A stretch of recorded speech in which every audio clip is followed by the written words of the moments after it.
হিন্দু সংস্কৃতিতে চৈত্র মাস পুজো পার্বণ কৃচ্ছতা সাধনের মাস। চিত্রা নক্ষত্র যুক্ত পূর্ণিমা মাসই হলো চৈত্র। চৈত্র শেষে পুজো পার্বণের মধ্যে দিয়ে শিবের আহ্বানকে গাজন বলে। মূলত বঙ্গের লৌকিক শৈব ধর্মের মধ্যে এদেশের একটি প্রগতিহাসিক উৎসবের ধারা প্রবেশ করেছে, তা গাজন নামে পরিচিত। কোথাও আদ্যের গাজন, দক্ষিণ পূর্ববঙ্গে নীলের গাজন বলে পরিচিত, নিম্নবঙ্গে দেল পুজো নামে পরিচিত, উত্তরের মালদাতে নাম গম্ভীরা। গাজনের সঙ্গে যুক্ত চড়ক, ছিরুয়া উৎসব, মুখোশ নাচ, গমিরা ইত্যাদি।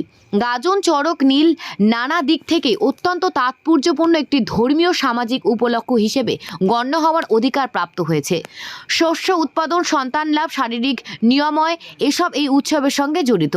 এই উৎসবে আদিম জাদুবিদ্যা, আচার ও বিচার, ভয়ঙ্করতা যাই থাকুক না কেন, এ সময় সমাজের তথাকথিত অন্তজ, অবহেলিত দরিদ্ররা সাময়িকভাবে হলেও মান্যতা পান বর্ণাশ্রম কেন্দ্রিক সমাজ কাঠামোর মধ্যেই।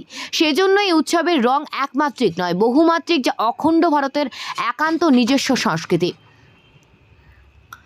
দক্ষিণ দিনাজপুর থেকে জয়দীপ মৈত্রের রিপোর্ট, নিউজ প্রাইম টাইমস। দিনাজপুরের মুখা সংস্কৃতি দীর্ঘদিনের এক রেওয়াজ। দিনাজপুরের লোকজ চর্চা, লোকসংস্কৃতি, লোক উপাদান, লোক আঙ্গিকে এর একটা আলাদা মহিমা আছে, গুরুত্ব আছে, এবং দিনাজপুরের যে কৃষিকেন্দ্রিক যে জনজীবন, সেই জনজীবনে এর একটি অন্যতম প্রভাব রয়েছে। বিশেষ করে চৈত্র, বৈশাখ এবং জ্যৈষ্ঠ মাসে দিনাজপুরের যে গ্রামীণ যে বিভিন্ন মেলা রয়েছে, বিভিন্ন পুজো রয়েছে, সেখানে চামুণ্ডার নাচ বা চামুণ্ডা সংক্রান্ত যে সমস্ত বিধি, নিয়মাবলী, পূজার্চনা রয়েছে, সেগুলো অনুষ্ঠিত হয়।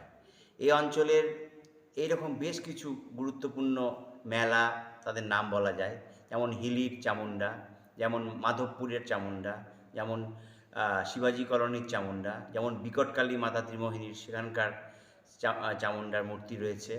এইরকম অসংখ্য দেবী কালী, তাছাড়া বুড়াবুড়ি, নরসিংহ, এরকম নানান রকম আমরা মুখোশ পাই।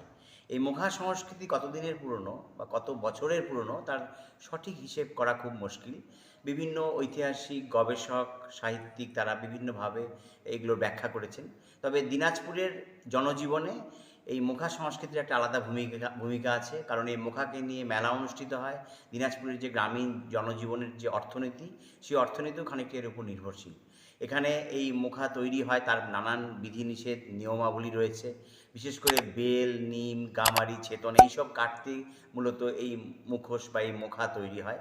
সাধারণত মুখোশ বলা হয়, কিন্তু দিনাজপুরের মানুষরা সাধারণত মুখা বা মুখা বলে। তো সুতরাং এই মুখা জাগানোর মন্ত্র রয়েছে এবং এর আনুষঙ্গিক আরও নানান বিধি নিষেধ, আচার রয়েছে।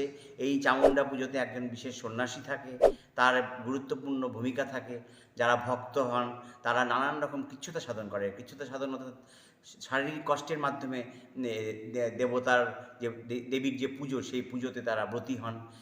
তার মধ্যে তারা পৈতা বা উপবীত ধারণ করে, হাতে বেতের লাঠি রাখে। তাছাড়া এর সাথে তারা একবেলা নিরামিষ খায়, আর একবেলা তারা ফল আহার করে। সুতরাং এরকম নানান রকম নিয়মাবলী রয়েছে। হাজরা ছাড়া হয়, অনেক ক্ষেত্রে এর মধ্যে তান্ত্রিক প্রভাব দেখা যায়। ফলে মরার মাথা, সেই মরার খুলি তুলে আনা হয়, পায়রা উৎসর্গ করা হয়, বলি দেওয়া হয়। সুতরাং তান্ত্রিক আচার, লোকাচার এবং এই যে আমাদের এই অঞ্চলে যে তন্ত্রযান, বজ্রযান, তার প্রভাবও কিন্তু আমরা দেখতে পাই। সুতরাং মুখা দিনাজপুরের জীবনের সঙ্গে ওতপ্রোতভাবে জড়িত। এর সঙ্গে যে দিনাজপুর যে একটা মিশ্র সংস্কৃতি বহন করে, সেই মিশ্র সংস্কৃতিরও নানা উপাদান কিন্তু আমরা এই মুখার মধ্যে দেখতে পাই। সমিত ঘোষ, ইতিহাস গবেষক।